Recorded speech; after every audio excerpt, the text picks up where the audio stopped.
There were times when I would get off the phone and I'd go up to talk to Luella, and I couldn't talk about the conversation because as I did, I began to weep.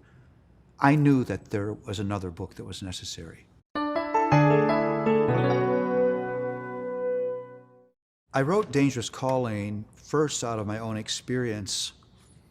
As a pastor, was a very angry man, and I was in the process of destroying my life and my ministry, and God rescued me. And as I went around the world telling my story, pastors would come to me and tell me their stories. And so I thought, there are a unique set of temptations that a pastor faces that someone needs to speak to. That was Dangerous Calling. But I had a sense, as I wrote Dangerous Calling, that there'd probably be a good possibility that because that made me public and people began to call me a pastor to pastors, that there'd be a good possibility that churches would seek me out and say, we're in a leadership crisis. We're in a pastoral crisis. And so I began to get those calls. That meant that I experienced some of the most heartbreaking, tragic things you could ever imagine in the church. Some of the darkest, most tear-producing moments you could ever imagine.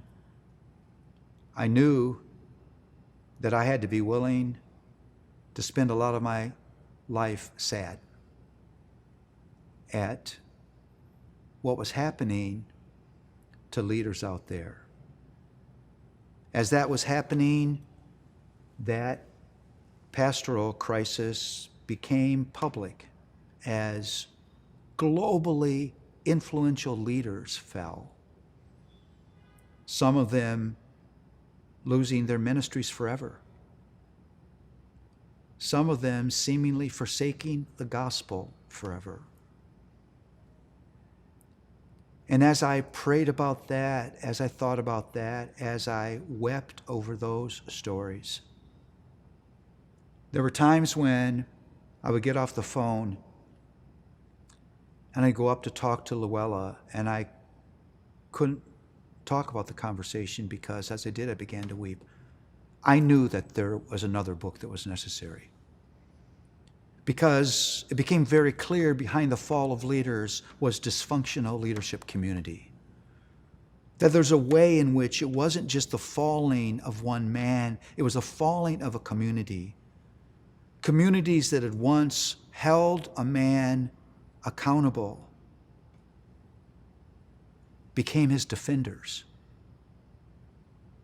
Defending a man that they should confront and protect. And communities of leaders that were once defenders, that became part of the culture. Now it's advocates. And so I knew that God was calling me to write a book that now would speak into the crisis of leadership behind the crisis of the falling of pastors. That's this book. It's about how to grow and maintain a spiritually healthy leadership community. Leaders that have longevity in the church because they're surrounded by vibrant, honest gospel community.